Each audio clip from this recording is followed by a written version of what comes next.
பொதுவாக நீங்கள் இந்த உலகத்தில் எந்த பொருள் நீங்கள் பார்த்தா தலைகளை தான் தெரியும் மனிதனுடைய கண்ணுக்கு. நம்ம எல்லாருக்கும் தலைகளை தான் தெரியும். ஓகே. பின்னாடி போய் பிம்பம் பட்டு வரும்போது நமக்கு நேராக தெரியும்.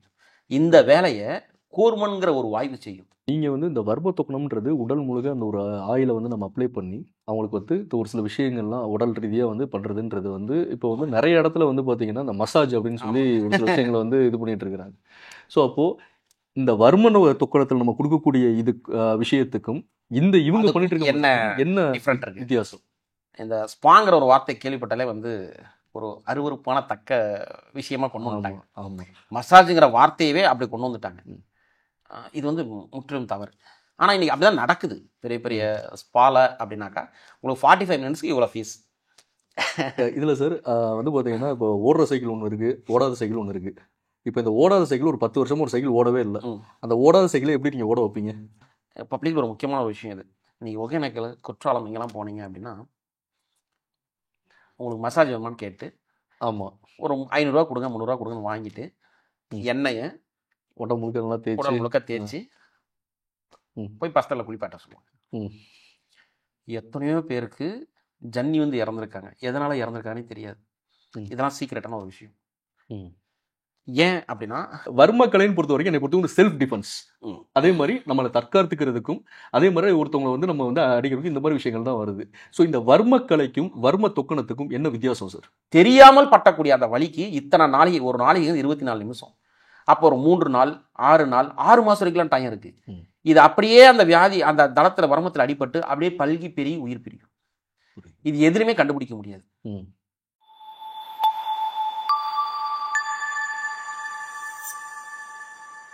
இப்போ இந்த 3 நாளில் எல்லாரும் வந்து அசம்பிள் ஆகிட்டாங்க. வேற வந்ததுக்கு அப்புறம் முதல்ல நீங்கள் பண்ணக்கூடிய வந்து கவாத்து பயிற்சி. அந்த பயிற்சி வந்து ஃபஸ்ட்டு கொடுத்துருவீங்க. அடுத்த கட்டம் என்ன சார் பண்ணுவீங்க? இந்த கவாத்துங்கிறது இணைப்புகளுக்காக வேண்டியதுன்னு சொன்னேன் இல்லையா? இப்போ நீங்கள் கடைசி ஒரு கேள்வி கேட்டீங்க. என்ன கேட்டீங்க அப்படின்னா, ஒரு 10 வருஷம் இயங்காமல் இருக்கியா, இது எப்படியா இயக்குறதுன்னு கேட்குறீங்களா? நீங்கள் விட்டதுலேருந்து நான் அடுத்த ஸ்டெப்புக்கு வரேன். இது அடுத்த ஸ்டெப் அது அப்படி தான் வரும். அப்படி தான் அதை நான் டிசைன் பண்ணியிருக்கேன். அஸ்தி கட்டுன்னு ஒரு முறை இருக்குது. அஸ்தி கட்டுன்னு ஒரு முறை இருக்குது. நெட்டல் முறைன்னு ஒரு முறை இருக்குது. இது ரெண்டுமே அதை சொல்லிக் கொடுப்பேன். சரி. அஸ்தி கட்டுனா என்ன, நெட்டல்னா என்ன அப்படின்னா, எப்படி வளர்ந்து வரக்கூடிய ஒரு உடலை, ஒரு இளம் பருவத்திலிருந்து வளர்ந்து வரக்கூடியவங்களுக்கு இந்த கவாத்து பயிற்சின்னு ஒரு விஷயம் கொடுத்தாச்சுன்னா அவங்க காலம் முழுக்க ஸ்ட்ராங்காக இருக்கலாம். இது தெரியாமல் வளர்ந்துட்டாங்க. ஒரு 40 வயசு ஆச்சு, வலி வருது. அப்போ அவங்க நம்ம என்ன பண்ணுறோம், இதை எப்படி புரிய வச்சு மேலும் வைத்தியம்னாலே மேலும் இந்த பிரச்சனை வளராமல் நிறுத்துவதுதான் ஃபர்ஸ்ட் ஸ்டெப் வைத்தியத்தை பொறுத்த வரைக்கும். கரெக்ட். சரி பண்ணுவது அல்ல. இன்னொரு உலகத்தை யாரும் எதையும் சரி பண்ணவே முடியாது, அதுதான் உண்மை. ஆனால் திரும்ப திரும்ப வந்தாலும் சார் காசு வரும் இல்லையா? அப்போ அந்த ஆணிவேர் எங்கிறத பார்த்து அந்த ஆணிவேருக்குரிய விஷயத்தை தான் நீங்கள் கூட அந்த ரூட் கிளாஸை தான் நம்ம பார்க்கணும். அதை விட்டு நம்ம இப்போ இந்த இடத்துல வலிக்குது அப்படின்னா அந்த இடத்த போட்டு செஞ்சிருவோம். அதோடைய வலி எங்கே துவங்குதுன்னு பார்க்கணும். அப்போ அது போல் நீங்கள் சொல்ல ஒரு 10 வருஷம் மூட்டு வலி இருக்குது, இப்படிலாம் இருக்குது அப்படின்னாக்கா அப்போ அஸ்தி கட்டுன்னு ஒரு முறையை கொடுப்போம். ஓகே. பொதுவாக எல்லா வியாதிக்கும் முத்து பார்த்தீங்கன்னா வாதம் தான் அதிகமாக கூடும். வாதம் அதாவது இப்போ இன்றைக்கி நிறைய பேர் வந்து இப்போ நீங்கள் சொல்ல ஆர்டிசம் ஆகட்டும், பக்கவாதம் ஆகட்டும், இன்றைக்கி பக்கவாதம் நிறைய பேர் படுக்கிறாங்க. நிறைய பேர் பார்த்துக்கிட்டே இருக்கும். அப்போ இந்த பக்கவாதங்கிறதும் முடக்கு, மனிதனை முடக்கி போடுது, ஒரு இடத்த விட்டு நகர முடியாத அளவுக்கு முடக்கி போடுது. இந்த முடக்கிறது எதில் முடக்குது அப்படின்னா இந்த எலும்பு ஜாயின்ஸ் தான். அப்போது அதில் 2 வகை உண்டு. முடக்கத்தில் 2 வகை உண்டு. ஒன்று, இப்படி இருக்கக்கூடிய கையை இப்படி மடக்கி உட்கார வச்சிடும். ஆமாம். இது ஏன் விரியல, இப்படி முடங்கி இருக்குது விரியல. இன்னொன்று, கை கால் விழுந்துருச்சுன்னு சொல்லுவாங்க. ஆமாம். எங்கள் பெரியப்பாவுக்கு போன மாதம் கை கால் இழுத்துருச்சும்பாங்க. இன்னொருத்தங்க இல்லை, எங்கள் சித்தப்பாவுக்கு வந்து கை கால் வந்து இழுத்துக்குச்சும்பாங்க. விழுந்துருச்சுங்கிறது வேற, இழுத்துருச்சுங்கிறது வேற. கரெக்ட். இழுக்குதுன்னா இப்படி ஆயிரும், விழுந்துருச்சுன்னா இப்படி ஆயிரும், இப்படி இருக்கும் கை. அப்போ ரெண்டுத்துக்கு எப்படி வைத்தியம்? ரெண்டுமே மூட்டு தான். அப்போ இப்படி முடங்கி இருக்கவங்களுக்கு நாம செய்யறது நெட்டி முறை, விரிக்கக்கூடிய முறை. இப்படி தொங்கி போனவங்களுக்கு தூக்கி நிறுத்தி கட்டுறதான் அஸ்தி கட்டும். அஸ்தினா எலும்புன்னு அர்த்தம். அப்போ இந்த கவாத்து பயிற்சி முடிஞ்ச உடனேயே அடுத்த செக்ஷன் எதுவும் அப்படின்னா அஸ்தி கட்டு தான் வரும். இந்த அஸ்தி கட்டு முடிஞ்சு இதுவே நமக்கு 1 டே ஃபுல்லாக இதுவே. ஓகே. அடுத்த மறுநாள் காலையில் நெட்டி முறை கொடுப்போம். அப்போது அஸ்தி கட்டு யாருக்கு கொடுக்கணும், நெட்டி முறை யாருக்கு கொடுக்கணும்னு வைத்தியனுக்கு தெரியும். 2 ஒரே மாதிரி கொடுக்க முடியாது. இப்போ உங்கள் கை இப்படி இருக்குன்னா உங்களுக்கு ஒரு உதாரணம், அந்த கை கொடுக்கும். உங்கள் கையை இப்போ இது கையினுடைய அளவு இதை கணக்கு எடுத்துக்கலாம். ஓகே. நீங்கள் இயல்பாக விட்டுருக்க கையை நான் இங்கே கொடுத்தா பாருங்க உள்ள விரல் இழுக்கும். இந்த நிறம் வந்து விரல் உள்ளே போகும். இதையே நான் இங்கேருந்து இதுக்குள்ளே இது நடுவில் இப்படி கொடுத்தனா பாருங்க விரியும். தெரியுதா? இப்படி போகிறதும் இப்படி போகிறதும் இங்கே மருத்துவம் இருக்கு. இதை எதில் கொடுத்தா நம்ம கை விரியும், எது உள்ள சுருங்கும் அப்படிங்கிற அந்த வித்தையை வந்து ஒரு வியாதிஸ்தனை பார்த்து தான் நம்ம செய்யணும். எல்லோருக்கும் அஸ்திக்கிட்டு கொடுக்கக்கூடாது, எல்லோருக்கும் நெட்டி முறை கொடுக்கக்கூடாது. நீ கைரோ பிராக்டிஸ் அதை பெருசாக கொண்டு வராங்க. ஆனால் யாருக்கு எதை கொடுக்கணும்னு ஒரு நியதி இருக்கு. அதிகப்படியான நெட்டி நீங்கள் முறிச்சிட்டே இருந்தாலும் உடம்புல வாயு கூடும். நீங்கள் கிராமங்களில் பாருங்க, வீட்டில் நீங்கள் சும்மா நெட்டி முறிச்சு திட்டுவாங்க. இவரும் வேலையை எப்போ பார்த்தா வீட்டில் நெட்டி வச்சப்பா வெளிப்பட அப்படிம்பாங்க. சும்மா நெட்டி முறிக்கக்கூடாது, முறிக்காமல் இருக்கக்கூடாது. இந்த 2 செக்ஷன் வந்து இந்த அளவு சொல்லி கொடுத்துருவீங்க. ஆமாம், இந்த அளவு யாருக்கு யார் யாருக்கு வந்து நெட்டி முறிக்கணும், யார் யாருக்கு முறிக்கக்கூடாது. Okay okay. அது எவ்வளோ அளவுகோல் இருக்கு. எந்த இடத்துலையும் ஒரு சின்ன தடுமாற்றம் வரக்கூடாது. ஓகே. அதை நான் பேசுவேன். ஒரு வியாதிஸ்தன் வந்து உட்காடுறாங்கன்னா அவங்க உடலை கொடுக்கல, உயிரை கொடுக்குறாங்க. அந்த உயிரை நம்ம எவ்வளோ போற்றி அவங்க சரி பண்ண நினைக்கணும், நம்ம உயிர் போல அவங்க நினைக்கணும். புரியுது? அதுதான் வைத்தியம். நான் எப்படி நான் நல்லா இருக்கணும்னு நான் நினைக்கிறேனோ, எனக்கு எப்படி வலி வேதனை இல்லாமல் இருக்கணும்னு ஆசைப்படணும், அதை நான் உங்களுக்கு கொடுக்கணும். அதுக்கு தான் பரஸ்பர அன்புன்னு சொல்கிறாங்க. அந்த அன்பு நான் என்ன எதிர்பார்க்கணும்னா உங்களுக்கு நான் தான் கொடுக்கணும். நான் என்ன சாப்பிடணும் ஆசைப்படணும் அதை நான் உங்களுக்கு கொடுக்கணும். உங்களுக்கு ஒரு மாதிரி எனக்கு ஒரு மாதிரி இருக்கக்கூடாது. அப்போ என் உடலை நான் எப்படி பேணி பாதுகாக்கணும், அதே மாதிரி நம்மளை நாடி வரக்கூடிய மாணவர்களுக்கும் அதுக்கு முழுசாக கற்றுக் கொடுக்கணும். ஏன்னா ஒரு மாணவன் ஒரு 1000 பேருக்கு சமம். சரியாக ஒரு 1000 பேரை போய் சரி பண்ண போகிறாங்க. நம்ம யாரையும் வந்து நீங்கள் அப்படி பெருசாக ஹாஸ்பிட்டலில் வச்சு கட்டி நம்ம அதெல்லாம் சொல்லவே வரல. பெரிய பணத்துக்கு ஆசைப்படாது. பணம் தேவை, பணம் என்பது தேவை, அதுவே தேவையில்ல. அப்போ முதல்ல உங்கள் வீட்டில் உள்ளவங்களுக்கு இந்த மருத்துவம் செய்யக்கூட வேணாம், இது முதல்ல நாலேஜ் தெரிஞ்சுக்கணும். இப்போ நம்ம வீட்டில் ஒரு பெரியவங்க இருக்கிறவங்க ஒரு நாள் கை கால் மூட்டு இதுவாகலை, போய் ஸ்கேன் பண்ணி என்னென்னவோ பண்ணி அதை சர்வீஸ் பண்ணி என்னவோ செஞ்சு கடைசி சரியாகிறத விட இப்படின்னு ஒரு 10 நிமிஷத்துக்குள்ளே சரி பண்ணி காட்ட முடியும்.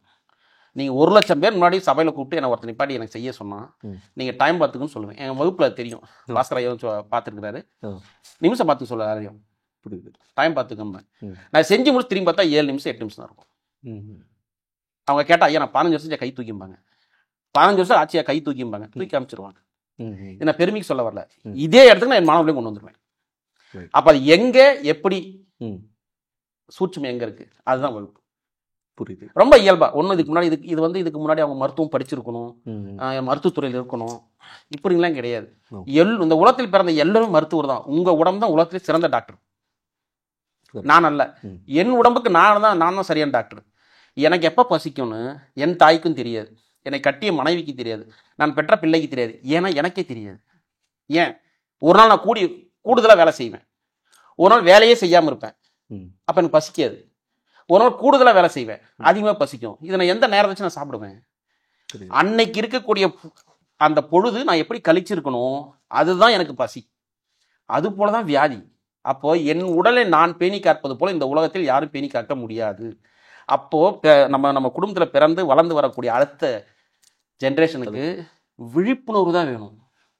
இது மருத்துவமாக பார்க்கறதுல பெரிய விழிப்புணர்வு. இது இப்படித்தான் இருக்கும், அடிப்பட்ட அது சரியாகும், இது எப்படி சரி பண்ணலாம், சாதாரண எப்படி சரி பண்ணலாம், அதை தெரிஞ்சுக்கிட்டா போதும்.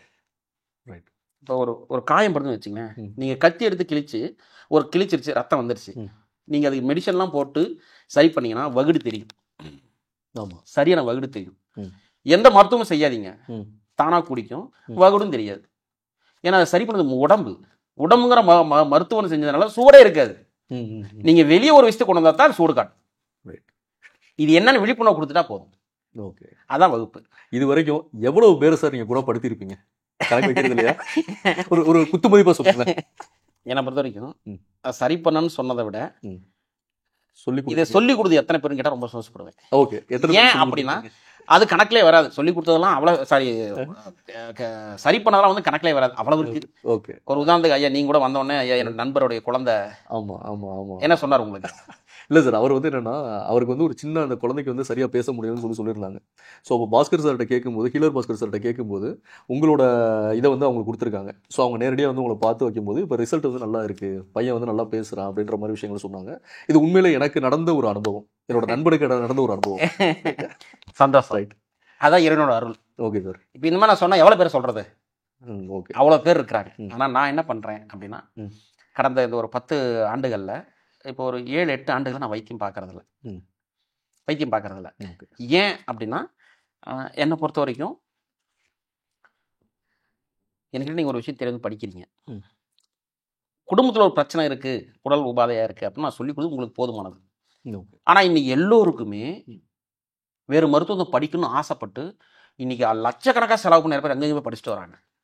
கண்டிப்பாக இன்னைக்கு எத்தனையோ துறையிலேருந்து மருத்துவத்துறைக்கு மாறி இருக்கிறாங்க. நம்ம வந்து 5 வருஷம் படித்தா தான் அப்படிங்கிற ஆதி காலத்தில் அப்பெல்லாம் கிடையாது. எப்படி ஒரு குழந்தை பேர் நடக்குதுன்னா மருத்துவச்சின்னு ஒரு வார்த்தை உண்டு. மருத்துவச்சின்னு எங்கேயுமே வார்த்தை கிடையாது. ஒரு பெண் வந்து பிரசவம் பார்த்துட்டு போவாங்க, டாக்டருக்கு படிக்கல. ஆமாம், அனுபவம் முந்தியது, சாஸ்திரம் பிந்தியது. படிப்புக்கு சாஸ்திரம் மாதிரி, அனுபவம் தான் பெருசு. அதனால அனுபவம் முந்தியது, சாஸ்திரம் பிந்தியதுன்னு. அப்போது இந்த வைத்தியத்தை நான் வந்து ஒருத்தர் கூப்பிட்டு சரி பண்ணுறத விட இந்த மாதிரி ஆர்வத்தோட வருவாங்க இல்லையா, உண்மையிலே நான் கவனிக்கிறேன். இன்றைக்கி தமிழ்நாடு நிறைய பேர் நம்ம வந்து படிக்க வராங்க. அவங்களை உள்ளுணர்வு பார்க்கும்போது நிஜமாலுமே நிறைய பேருக்கு சரி பண்ணுங்கிற ஆர்வம் நிறைய பேர் இருக்குது. 180% மக்கள் நான் பார்த்துக்கிட்டு இருக்க மாணவர்களை பார்க்குறேன். ஐயா உண்மையிலே அவங்களை சரி பண்ணுவோம்யா. பெரிய வருமானம் வாங்க மாட்டாங்க, 100 ரூபாய் தான் வாங்குவாங்க. ஆனால் அவங்க சரி பெரிய டிசீஸாக இருக்கும், ஐயா சரி பண்ணி காமிச்சோம்யா அப்படியே துடிக்கிறாங்க. அந்த மாதிரி பசி ஒன்று நம்ம தீனி போட காத்துட்டு இருக்கோம். அந்த மாதிரி தீனி போட்ட ஒரு 2000 மாணவர்கள் மேலே நீங்கள் உருவாக்கி இருக்கிறோம்.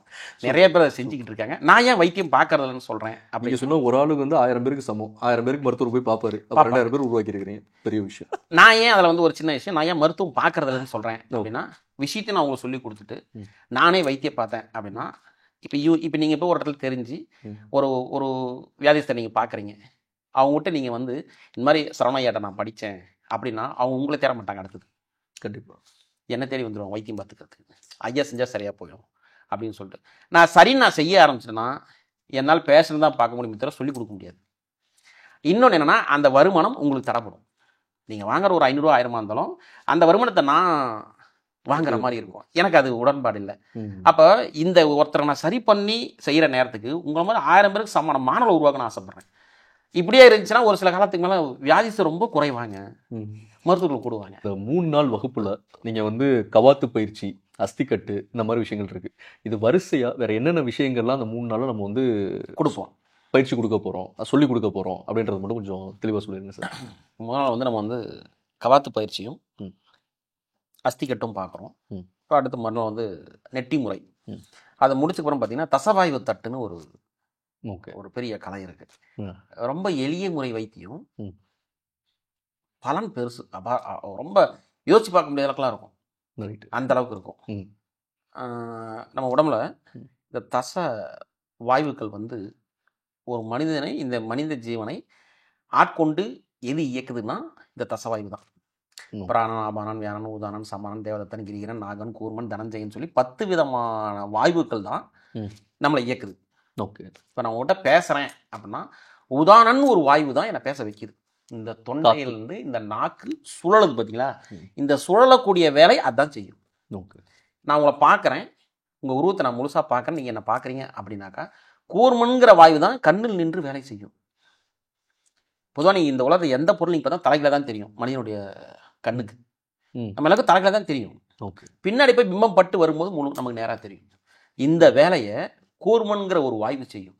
ஓகே, அபானன்கிற வாயு என்ன பண்ணும், நீங்கள் உண்ட உணவை சத்தை பிரித்து சக்கையை வெளியே தருது பார்த்தீங்களா. ரைட்டு, வெயிலில் நடந்தால் வேர்வை வெளியே வருது இல்லையா, வெளியே உந்தி வெளியே வருது. இந்த இந்த இந்த துவாரத்துலேருந்து வேர்வையை வெளியே தள்ளி தண்ணியாக ஊற்றலையா, அந்த புஷ் பண்ணுற வேலையை அபானம் செய்யும். ஓகே, காலையில் எழுந்திரிச்சு மலம் கழிக்கிறோம்ல, ஆசன வாயுவிலிருந்து அந்த மலம் வந்து அப்படி விழுந்து சுருங்கி விரியுது இல்லையா, இந்த வேலையை அபானம் செய்யும்.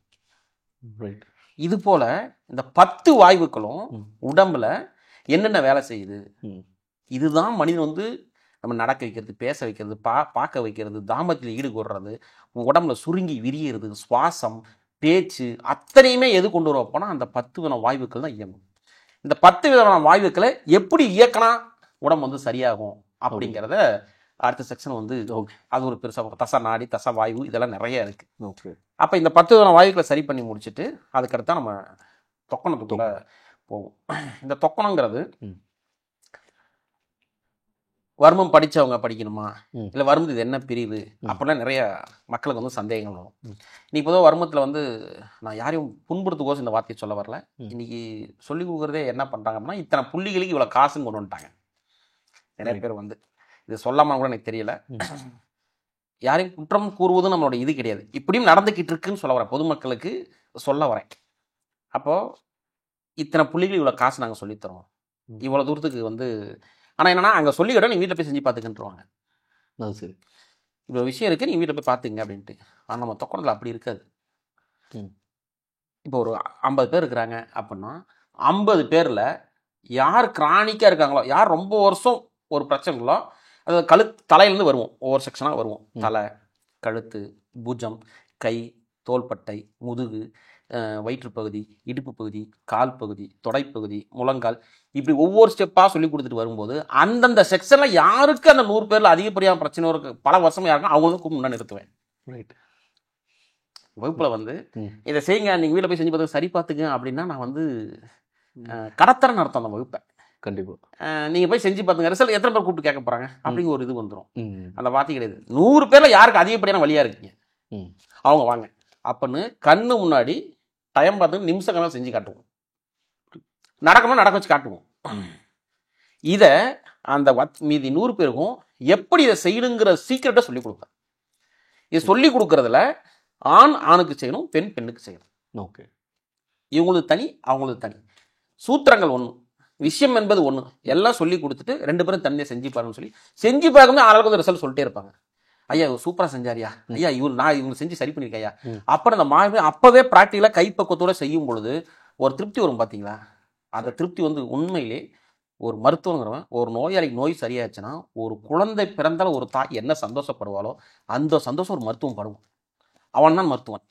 புரியுது. இதை நம்ம அந்த ஒவ்வொரு இடத்துலையும் பார்ப்போம். அந்த சந்தோஷத்தை பார்க்கும்போது ஐயா நான் சரி பண்ணியிருக்கேன், எனக்கு டெய்லி நிறைய கால் சொல்லுவோம். ஐயா இந்த பிரச்சனை வந்தாங்க ஐயா, சரி பண்ணையா, 12 வருஷம் ஆச்சு நான் ஐயா தூங்கிட்டாங்க ஐயா, செஞ்சு முடிச்ச உடனே அப்படிம்பாங்க. இது வந்து மன அழுத்தம் இந்த மாதிரி விஷயங்கள்லாம் கொஞ்சம் இது பண்ண முடியும் சார். இந்த டிப்ரெஷன், தூக்கம்ங்கிற ஒரு விஷயம் சரியாக நடந்துட்டாலே மனிதன் வியாதி இல்லை. மாமருந்து, இந்த உலகத்தில் மிகப்பெரிய மாமருந்து எது அப்படின்னா தூக்கம் தான். அதுக்கு மிஞ்சிய மருந்து இல்லை உண்மையாலுமே. அதுபோல பட்டினி, லங்கனம் பரம ஔஷதம்னு சொல்லுவாங்க. இந்த பட்டினினா அது பெரிய கான்செப்ட். ஒரு சிம்பிளாக உங்களுக்கு சொல்கிறேன், அவ்வளவுதான். இந்த பட்டினியும் சரியாக இருந்து தூக்கமும் சரியாக இருக்குது அப்படின்னா அவனுக்கு வியாதி வராது. அப்போ எங்கே அவனுக்கு தூக்கம் பாதிக்கும் அப்படின்னா இந்த உடம்பு டோட்டலாக இயங்கிறதுக்கு ரத்தம் தான். இந்த ரத்தத்தினுடைய இயக்கம் எப்பொழுது எங்கு தடைப்படுகிறதோ அங்கே தடைப்பட்ட இடத்துக்கு கூறிய இடத்துல உண்டான எனர்ஜியில் அது தொய்வாய்க்கிறோம். அப்போ இந்த ரத்த சீரோட்டம் மட்டும் மிக சரியாக இருக்கும் பட்சத்தில் அவனுக்கு தூக்கம் நல்லா வரும். தூக்கம் நல்லா இருந்தால் வியாதி இருக்காது, வியாதினா மரணம் இருக்காது. புரியுது. பொதுவாக வியாதினுக்கு வைத்தியம் பார்க்கணுமா வியாதிக்கு வைத்தியம் பார்க்கணுமா அப்படின்னா வியாதிஸ்தனுக்கு தான் வைத்தியம் பார்க்கணும், வியாதிக்கு அல்ல. புரியுது. அப்போ அங்கே என்ன வேலை செய்யுதுன்னா மனம் தான் வேலை செய்யும். அப்போ அந்த மனம் சரியாகணும் அப்படின்னா உடல் இயக்கம் சரியாக இருக்கும். இந்த நம்ம எண்ணெயை கொண்டு இந்த உடல் முழுக்க செய்யும் பொழுது உடம்பில் உள்ள எல்லா ரத்தங்களும் எங்கெல்லாம் அடைப்பு இருக்கோ, ஓட முடியாத இடத்துல, பாய முடியாத இடத்துல, எங்கெங்கெல்லாம் தடைப்பட்டு அத்தனையும் சரி பண்ணும். நீங்கள் வந்து இந்த வர்ம தொக்கணம்ன்றது உடல் முழுக்க அந்த ஒரு ஆயிலை வந்து நம்ம அப்ளை பண்ணி அவங்களுக்கு வந்து ஒரு சில விஷயங்கள்லாம் உடல் ரீதியாக வந்து பண்ணுறதுன்றது வந்து இப்போ வந்து நிறைய இடத்துல வந்து பார்த்தீங்கன்னா இந்த மசாஜ் அப்படின்னு சொல்லி ஒரு சில விஷயங்களை வந்து இது பண்ணிட்டு இருக்கிறாங்க. ஸோ அப்போது இந்த வர்ம தொக்கணத்தில் நம்ம கொடுக்கக்கூடிய இது விஷயத்துக்கும் இந்த இவங்க பண்ணிட்டு இருக்க என்ன டிஃப்ரெண்ட் இருக்கு, வித்தியாசம்? இந்த ஸ்பாங்கிற ஒரு வார்த்தை கேள்விப்பட்டாலே வந்து ஒரு அருவருப்பான தக்க விஷயமா கொண்டு வந்துட்டாங்க. மசாஜுங்கிற வார்த்தையவே அப்படி கொண்டு வந்துட்டாங்க. இது வந்து முற்றிலும் தவறு. ஆனால் இன்றைக்கி அப்படி தான் நடக்குது. பெரிய பெரிய ஸ்பால அப்படின்னாக்கா உங்களுக்கு 45 மினிட்ஸ்க்கு இவ்வளோ ஃபீஸ், 1 hour 1.5 hourனா இவ்வளோ ஃபீஸ். உங்களுக்கு எவ்வளோ நேரம் வேணும், எத்தனை நபர் வேணும், 2 பேர் செய்யணுமா ஒருத்தர் செய்யணுமா, இதில் கிராஸ் மசாஜா, இப்படி நிறையா வரும். ஓகே, எல்லாம் பணம் செய்கிறவங்க. அங்கே என்ன நடக்கும் அப்படின்னா தவறுகள் நடக்கிறதுக்கும் இருக்குது. மேக்ஸிமம் வடநாட்டிலேருந்து இந்த மாதிரி ஆட்கள்லாம் கூப்பிட்டு வந்துட்டு ஏதோ எண்ணெயை தடவை ஒரு ஸ்டைலை சொல்லி கொடுத்து அவர் கணக்கில் நீ தடவணும், அவ்வளோதான். அவ்வளோதான் கான்செப்ட். அது என்ன எந்த எண்ணெய் பயன்படுத்துகிறாங்க, நிறைய முறைகள் இருக்குது. தொக்கணம் எண்ணெய் குளியலுங்கிறது சாதாரண விஷயம் அல்ல. அப்போ அதை முறைப்படி செய்கிறது மருத்துவமாக பார்க்கும்போது இது வேலை செய்யணும். அது முழுக்க என்னன்னா ரிலாக்ஸ், நானும் போகிறேன் செய்கிறேன். ஏன்னா நிறையா பேர் வந்து அது சரி நினச்சி போகக்கூடிய எத்தனையோ பெரிய மனிதர்கள் நான் பார்த்துக்கிட்டு இருக்கிறேன். நம்ம சந்திச்சதுக்கப்புறம் ஐயா எவ்வளோ பெரிய தப்பு பண்ணிட்டோம்யா, எவ்வளோ பெரிய விஷயத்த நம்ம இது பண்ணிட்டோம்யா அப்படின்னு சொல்லி இன்றைக்கி ஒரு உதாரணத்துக்கு நான் இதை பப்ளிக்கில் ஒரு முக்கியமான ஒரு விஷயம் இது. இன்றைக்கி ஒகேனக்கல் குற்றாலம் இங்கெல்லாம் போனீங்க அப்படின்னா உங்களுக்கு மசாஜ் வேணுமான்னு கேட்டு ஆமாம், ஒரு 500 கொடுங்க 300 கொடுங்கன்னு வாங்கிட்டு எண்ணெயை உடம்பு முழுக்க நல்லா தேய்ச்சி உடல் முழுக்க தேய்ச்சி போய் பஸ்தலில் குளிப்பாட்ட சொல்லுவோம். எத்தனையோ பேருக்கு ஜன்னி வந்து இறந்துருக்காங்க. எதனால் இறந்துருக்காங்கன்னு தெரியாது. இதெல்லாம் சீக்கிரட்டான ஒரு விஷயம். ஏன் அப்படின்னா அவங்கள பொறுத்த வரைக்கும் அந்த ஒரு 1/4 20 நிமிஷம் எண்ணெயை போடணும், தட்டி அந்த சவுண்டை கொடுக்கணும். அந்த சவுண்டால் 4 பேர் நம்மகிட்ட திருப்பி அவங்க வந்து இப்படி ஒரு விஷயம் இருக்குப்பா அப்படின்னு சொல்லிட்டு நல்லா மசாஜ் போயிட்டு வந்தோன்னு சொல்லி ஒரு திருப்தி கிடைக்கும் அப்படின்னு தட்டி முறுக்கி இப்படி ஒரு விஷயம்லாம் செய்யும். எதை எங்கே செய்யும் ஒரு நியதி இருக்கு. இந்த எண்ணெய் குளியல் அப்படின்னு எடுத்துட்டாலே, பொதுவாக எண்ணெய் குளியல் சாதாரண குளியல் எடுத்துட்டாலே எண்ணெய் தேய்த்து குளிக்கிற அன்னைக்கு பச்சை தண்ணி குளிக்கக்கூடாது. ஓகே, பச்சை தண்ணி குளிக்கக்கூடாது, உடல் உறவு கூடாது, வெகு தூர பயணம் கூடாது, அசைவம் கூடாது. இப்படி நிறைய முறைகள் நம்ம முன்னோர் வகுத்து வச்சிருக்கிறாங்க. ஆனால் இப்போ நீங்கள் ஒகேனக்கல் போனீங்க அப்படின்னாக்கா அசைவம், மீன் சாப்பிடுவாங்க. எண்ணெய் எந்த எண்ணெய்னே தெரியாது. கரெக்ட், எந்த எண்ணெய்னே தெரியாது. இப்படியும் போவாங்க, ஒரு 10 ரூபா 20 ரூபாய்க்கு எண்ணெய் வாங்கி மொத்தம் உங்களுக்கு உருண்டு எண்ணெய் தான் பார்த்து ஒரு 500 ரூபா ஆச்சு. அந்த தொழில் செய்யணும் தப்பே சொல்ல வரல, அறியாமை, தெரியலை. அப்போ இது போகிறவங்க கறியும் சாப்பிட்டுட்டு செஞ்சுட்டு அந்த ஃபால்ஸில் குளிச்சு பச்சை தண்ணியில் குளிக்கும் பொழுது என்ன நடக்கும்? இன்னொன்று, இந்த உறவுங்கிறது தெரியுமாலாம் தெரியாது. உறவில் ஈடுபடுறவங்களும் இருப்பாங்க. அப்போ என்ன ஆகும் அப்படின்னா உடம்பு தோய்வாகுமே தவிர தேர்ச்சி ஆகாது. அப்போ அங்கே செய்யக்கூடிய முறைகள் வந்து மிக தவறான ஒரு செயல். முதல்ல எண்ணெயை தேய்ச்சிட்டு போய் பச்சை தண்ணி நிற்கிறதே பெரிய தவறு. இதில் மீன் சாப்பிட்டு இந்த வெகு தூர பயணம் வந்தவங்க திருப்பி வெகு தூரத்துக்கு பயணம் பண்ணி போவாங்க, கார்லயோ பஸ்லயோ. அப்போ இது அத்தனையுமே அங்கே தவறாக இருக்கு. புரியுது எப்படி? அப்போ இதனால நிறைய பேர் மறைமுகமா வந்து இதுவாகிறாங்க. இதனால தான் இது ஆச்சுன்றதே பல பேருக்கு தெரியாது. கரெக்ட்.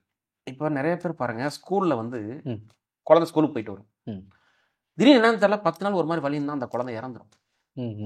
ஒரு 2வது படிக்கிற குழந்தைங்க, ஒரு 5வது படிக்கிற குழந்தைங்க. இப்பெல்லாம் எந்த ஸ்கூல்ல யாரும் அடிக்கிறது இல்லை. அப்பெல்லாம் அடிக்கும் பொழுது ஏன் அந்த குழந்தை இறந்துச்சுன்னு தெரியவே தெரியாது. ஆனா வர்மதளத்தில் அந்த வாதியார் தெரியாதனமா அடிச்சுட்டு இருந்தாருன்னா இத்தனை நாளிகைக்குள்ள உயிர் பிரியணுங்கிறது நேரி. வர்மதளத்துல அவங்களுக்கு விஷகாலம் ஓடக்கூடிய நேரத்துல அந்த அடி வாத்தியார் அவர் அடிக்கணும்னு நினைச்சிருக்க மாட்டாரு, படிக்கணும்னு தான் அடிப்பாரு. தெரியாமல் பட்டக்கூடிய அந்த வலிக்கு இத்தனை நாளிகை, ஒரு நாளைக்கு 24 நிமிஷம். அப்போ ஒரு 3 நாள் 6 நாள் 6 மாசம் வரைக்கும் டைம் இருக்கு. இது அப்படியே அந்த வியாதி அந்த தளத்துல வர்மத்தில் அடிபட்டு அப்படியே பல்கி பெரிய உயிர் பிரியும். இது எதுலையுமே கண்டுபிடிக்க முடியாது. இது போலதான் ஸ்பாங்கிறது ஒரு எண்ணெய் எடுத்து மொத்தமா செய்யறங்கிறது. எண்ணெய் எதுக்கு எங்க எப்படி செய்யலாம் தெரியாது. நம்ம கண்ணில் பார்க்கும்போது இந்த இடத்துல வலி இருக்குன்னு சொன்னா ஆமா ஐயா வலி இருக்குன்னு சொல்லுவாங்க. கண்ணில் பார்த்தா சொல்லலாம் இங்க வலி இருக்கு. அப்ப இந்த வலிக்கு என்னென்ன செய்யணுங்கிறது பெரிய ஒரு பாடம். அது அப்போ ஸ்பால போய் ஒரு ஒரு தொகை கொடுத்து ஒரு 3/4 மணி நேரம் செஞ்சுட்டு வராங்கன்னா, நான் செஞ்சுட்டு ஒரு சின்ன ஃப்ரெஷ்ஷாக இருக்கேன் அவ்வளவுதான். ஆனா வியாதிக்கு அல்ல. அது 0% அப்படின்னா இது 1000% நிற்கும் வைத்தியத்தில். என்கிட்ட பல வருஷம் தூங்க முடியாதவங்க, நடக்க முடியாதவங்க, நிமிர முடியாதவங்க, பேச முடியாதவங்க, இந்த மாதிரி நிறைய பேர் வந்து வைத்தியம் ஒரு 1.5 மணி நேரம் செய்யும் பொழுது முடிச்சதுக்கப்புறம் நீ தூங்கினாங்கன்னா எத்தனையோ பெரிய பிரமுகர்லாம் நம்மளை கூப்பிட்டு சொல்லியிருக்கேன், ஐயா ரொம்ப அருமையாக இருக்கியா, ரொம்ப பிரமாதமாக இருக்கியா அப்படின்னு சொல்லி. உதாரணத்துக்கு இப்போ சமீபத்தில் ஒரு 2-3 வருஷம் நடிகர் கமலஹாசன் ஐயா இருக்கார் இல்லையா, அவருடைய பிஏ குருமூர்த்தின்னு நினைக்கிறேன், மூர்த்தி அவர் பேர் மூர்த்தி. அந்த ஐயாவுக்கு நான் வைத்தியம் பார்த்துருந்தேன். அவர் வந்து வைத்தியமாக ஒரு 1.5 மணி நேரம் ஆச்சு.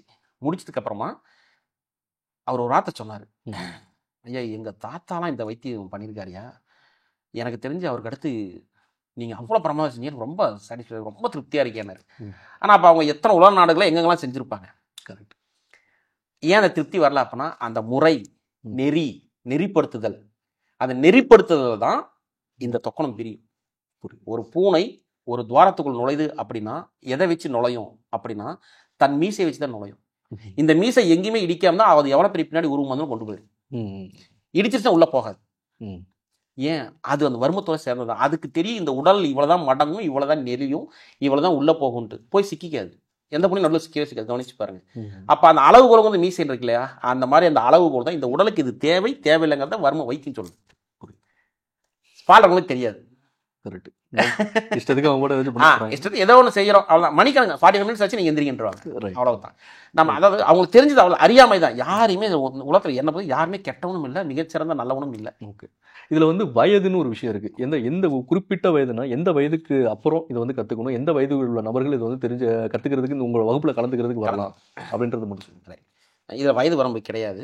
ஒரு உதாரணம் சொல்லணும், இப்போ என்னுடைய மகன் வந்து 11 வயசு. என் மகன் ஒருத்தன் தொக்கணம் பண்ணுவாப்ல. ரைட்டு. கிளாஸில் எடுக்கிறத பார்த்தா சொல்லிலாம் கொடுத்ததில்ல, தினம் நம்ம கிளாஸ் எடுக்கும்போது பார்ப்பாப்ல. பார்க்கறதுனால ஒருத்தர் செய்யணும், தரமாக செஞ்சு அப்பா முட்டிலி சரியாக பண்ணி சரி பண்ணிருவான். வயசு 11 வயசு தான் ஆச்சு. ரைட். பலம் மட்டும்தான் அங்கே வந்து ஒரு கேள்விக்குறியாக நிற்கும். அந்த பலத்தை அன்றைக்கி டெக்னிக்கில் அந்த செய்யக்கூடிய முறைலாம் சரியாக வந்துடும். கரெக்ட். இப்போ எத்தனை பேர் ஃபஸ்ட்டு முடிச்சு ஸ்ட்ரைட்டாக வந்து படிக்கிறவங்க இருக்கிறாங்க, முடிச்சுட்டு அந்த துறையில் பயணிக்கிறவங்க இருக்காங்க. ஆனால் வயதில் 82 வயது பெரிய வரைக்கும் வந்து படிச்சிருக்கிறாங்க. புரியுது. அதிகபட்சம். சூப்பர். ஒரு 14 வயசு 82 வயது வரைக்கும் வந்து படிக்கணும். ஆர்வம் தான் இதுக்கு வேணுமே தவிர வயது வரம்பு கிடையாது. ஒரு மெடிக்கல் ட்ரீட்மெண்ட்டில் இருப்பாங்க, இல்லை ஏதாச்சும் மருந்து மாத்திரைகள் எடுத்துக்கிட்டு இருப்பாங்க. ஸோ அவங்களும் இந்த மாதிரி வகுப்பில் வந்து கலந்துக்கலாமா? தாராளமாக கலந்துக்கலாம். ஓகே. பொதுவாக என்ன நான் சொல்ல வரேன் அப்படின்னா, ஒருத்தருக்கு உடம்புல ஒரு பிரச்சனை இருக்குன்னா அவங்களுக்கு மட்டும் வரப்போகிறதில்ல. இந்த பிரச்சனை வராமல் தடுக்கிறதுக்கு குடும்பத்தில் 4 பேர் வேணும், இருக்கிறாங்க. கண்டிப்பாக. இவங்கள பார்க்குறாங்க. இந்த அறிவு, படிக்கிற அறிவு இந்த இடத்துக்கு நம்ம அடுத்த வந்துடக்கூடாதுங்கிறது தான் ரொம்ப முக்கியமாக இருக்கணும். புரியுது. இப்போ நம்ம ஒரு விஷயம் சொல்லி கொடுக்கணும்னா, நமக்கு இங்கே நிறைய குப்பை இருக்கும். இந்த குப்பை நம்மளை உள்ள விடாது. ஆனால் ஒரு சிறு வயசு அந்த அடுத்த வளர்ந்து வருது பாருங்க, இங்கே குப்பை இருக்காது. அப்போ நல்லதை செலுத்துங்கன்னு சொல்கிறாங்க. பசுமர தாணி போல். அப்போ நீங்கள் வந்து நம்ம எந்த வைத்தியம் பார்த்தாலும் இந்த வைத்தியம் செய்யலாம். ஓகே. பக்குவம் தான் தேவை. இப்போ இதில் வந்து இப்போ நம்ம வந்து இதில் ஒரு 100 பேர் வராங்கன்னா, அதை நான் சொல்லல, இருக்குலையே யாருக்கு மிகப்பெரிய பிரச்சனை இருக்கோ கண்ணு முன்னாடி முழுமையாக நின்று செஞ்சு காட்டுவோம். எல்லாரும் கண்ணு முன்னாடி பார்க்கலாம், அதில் எந்த ஒளிவு முறையுமே கிடையாது. இது எப்படி செஞ்சால் சொல்லி கொடுத்து அந்த பக்குவத்துக்கு வரதான் அந்த 3 நாள் ஆகும். புரியுது. இதை கடந்து அதுக்கு மேலே இன்னும் வேணும் அப்படின்னா அதுக்கு அடுத்து நம்ம இன்னும் சொல்லிக் கொடுக்க நிறைய விஷயங்கள் இருக்கு. ஓகே. இப்போ இந்த ஒரு 3 நாளைக்குள்ளேயே அவங்களால வந்து இது எல்லா விஷயத்தையும் கற்றுக்க முடியும். நீங்கள் சொல்லிக் கொடுத்த வந்து கவாத்து பயிற்சி, அஸ்திக்கட்டு, இந்த நெட்டி முறிக்கிறது, அதுக்கப்புறம் பார்த்தீங்கன்னா ரசவாயு தட்டு, தொக்கணம் அப்படின்ட்டு இவ்வளோ விஷயங்களை வந்து அந்த ஒரு 3 நாளைக்குள்ள அவங்க அதாவது ஒரு தேர்ச்சி பெற்று அதில் வந்து அடுத்தவங்களுக்கு எடுத்து பார்க்குற அளவுக்கு நம்மளால உருவாக்கிட முடியும். இப்போ இதில் வந்து இந்த 3 நாள் முடிச்சு அடுத்த நிலைக்கு செல்லாம் வருவாங்க, என்ன கற்றுக்கணும்னு சொல்லி. ஓகே. இப்போ அதெல்லாம் வந்து கண்ணை கட்டி எப்படி வைத்தியம் பார்க்கணும்னு சொல்லி கொடுப்பேன். ஓகே. கண்ணை கட்டிக்கிட்டு இந்த வைத்தியத்தை எப்படி செய்யலாம். அதுக்கு அது வந்து ஒரு பெரிய மோடி மாஸ்டர் வேலை அப்படிங்கிறலாம் கிடையாது. ஏன் கண்ணை கட்டணுங்கிறது என்ன அப்படின்னா, மனதளவில் எப்படி அவங்க அந்த ஒன்று இந்த வைத்தியத்தை பார்க்கணும், மனதை செம்மைப்படுத்தக்கூடிய வகுப்பாக இருக்கும் அது. இதுக்கோசம் வந்து நீ பிராணாயாமம் பண்ணணும், வாசியம் பண்ணணும், மூச்சு பயிற்சி பண்ணணும், இப்படி கான்செப்ட்லாம் கிடையவே கிடையாது. புரியுது. மனமது செம்மையான மந்திரம் ஜபிக்க தேவைன்றத ஒரு வார்த்தை உண்டு, நீங்கள் எல்லாம் கேள்விப்பட்டிருப்பீங்க. ஆனால் அங்கே ஒரே ஒரு சின்ன ஒரு எழுத்தை மட்டும் யாரும் கவனிக்க மாட்டாங்க. மனமது செம்மையான மந்திரம் ஜபிக்க தேவை. நான் எப்படி இருப்பேன், நான் கோயிலுக்கு போயிடுவேன், நான் செம்மையாக இருக்கேன். அங்கே ஒரே ஒரு வார்த்தை, மனமது செம்மை ஆனாலுங்கிற மட்டும் நீங்கள் ப்ராக்கெட் போட்டுக்குங்க. கேள்விக்குறி அங்கே தான், ஆயிடுச்சா ஆகலையா, அதுதான் கான்செப்ட். கரெக்ட். மனமது செம்மை ஆனால் மந்திரம் ஜபிக்க தேவையில்லை, இதெல்லாம் இருக்கு. இந்த ஆனாலுங்கிறது கேள்வி, அது நமக்கு உண்டான கேள்வி. கரெக்ட். அவங்க கேட்டுக்கணும். அப்போ அது போல அங்கே செம்மைப்படுத்தக்கூடிய வேலை அடுத்து இன்னும் வேணும். அப்படிங்கும் போது அதை எப்படி அந்த செம்மைப்படுத்துங்கிறதா அந்த கண்ணை கட்டி செய்யக்கூடிய பயிற்சி. அதுக்கு அடுத்து உளிச்சல் இருக்கு. ஓகே. இதுக்கு அடுத்த நிலை வகுப்புல வந்து உளிச்சல் இருக்கு. உளிச்சலுக்கு அடுத்தது வந்து பார்த்தீங்கன்னாக்கா குழவு தரவல் ஒன்று இருக்கு, நீட்டி மடக்கல் இருக்கு. தொக்கணத்துல இத்தனை பிரிவுகள் இருக்கு. புரியுது. ஆனால் இது அடிப்படை. அந்த 3 நாளுக்குள்ள மக்களுடைய அதிகமா இதுவும் கொடுக்க முடியாது. எனக்கு இன்னும் விருந்து வேணும்யா அப்படின்ட்டாங்கன்னா விருந்துக்கு செஞ்சு கொட்டத்துக்கு நான் தயாரா இருக்கிறேன். கொட்டிக்கிட்டே இருக்கலாம். எங்கேயுமே ஃபெயிலியர் ஆக மாட்டாங்க, எங்கேயுமே தோத்து போக மாட்டாங்க. எந்த படிக்கிற மாணவர்கள் எங்கேயுமே தோத்ததே கிடையாது. இப்போட சமீபத்தில் அந்த மாதிரி நிறுவனம் நடந்துச்சு, ஜெயிச்சுட்டு வந்தாங்க, பெரிய சந்தோஷமா இருந்துச்சு. அது போல அந்த 3 நாள்ல அவங்க அடிப்படை என்ன தேவையோ கண்டிப்பா நமக்கு முழுசா கற்றுக் கொடுத்துரும். இவ்வளவு தெளிவா ஒரு விஷயத்த வந்து சொல்ல முடியுது அப்படின்னு கேட்டீங்கன்னா அந்த அளவுக்கு அந்த அனுபவம் வந்து தெரியுது. உங்களோட நீங்க பேசும்போதே உங்களோட அந்த அனுபவம் வந்து நமக்கு தெரியுது. நிறைய விஷயங்களை, நல்ல விஷயங்களை வந்து சொல்லியிருக்கிறீங்க. ஒரு விஷயத்த தான் கத்துக்கிட்டு நம்ம வந்து ஏன் இன்னொருத்தவங்க சொல்லிக் கொடுக்கணும்னு இருக்கக்கூடிய காலகட்டத்தில், அதாவது நிறைய பேர் எனக்கு தெரிஞ்சு 90% அப்படிதான் இருக்கக்கூடிய நண்பர்கள் தான் இருக்கிறாங்க. அதை தாண்டி நான் வந்து மற்றவங்களுக்கும் சொல்லிக் கொடுக்கணும், அவங்களும் அதனால பயனடையணும்னு நினச்சி நம்ம அனாட்டமி தெரபி ஃபவுண்டேஷனில் ஹீலர் பாஸ்கர் சாரோட இணைஞ்சு இந்த வகுப்பை நீங்கள் நடத்துறதுன்றது வந்து ரொம்ப சந்தோஷமாக இருக்குது சார். இன்னும் உங்களோட சேவை இன்னும் மென்மேலும் வளரணும் அப்படிங்கிறது எங்களோட அனாட்டமி தெரபி ஃபவுண்டேஷன் சார்பாக வாழ்த்துக்கள். நன்றிங்க. எனக்கும் வந்து ரொம்ப மனம் மகிழ்ச்சியாக இருக்குது. அதாவது குடத்தில் இட்ட விளக்கை குன்றில் இட்ட விளக்காக மாற்றக்கூடிய ஒரு ஆற்றல் ஹீலர் பாஸ்கர் ஐயா கிட்ட இருக்குது. இன்றைக்கி அவர் வந்து நான் ஒரு மிகப்பெரிய இந்த இடத்துல பெரிய நன்றியை சொல்லிக்கிறேன். ஏன் அப்படின்னா, இந்த மாதிரி உண்மையாக இருக்கக்கூடிய திறமைசாலியெல்லாம் கொண்டு அவர் வந்து குன்றில் ஏற்றுறாரு. அது வந்து ஒரு பெரிய பெருந்தன்மை வேணும், பெரிய மனப்பான்மை. அது அந்த மனப்பான்மைக்கு ஐயாவுக்கு நான் வந்து நன்றி சொல்லிக்கிறேன். ஐயா உங்களுக்கும் நான் மிகுந்த நன்றியை தெரிவிச்சுக்கிறேன். பார்த்துக்கூடிய அனைத்து மக்களுக்கும் நான் பெரிய நன்றி தெரிவிச்சுக்கிறேன். நன்றி. நம்ம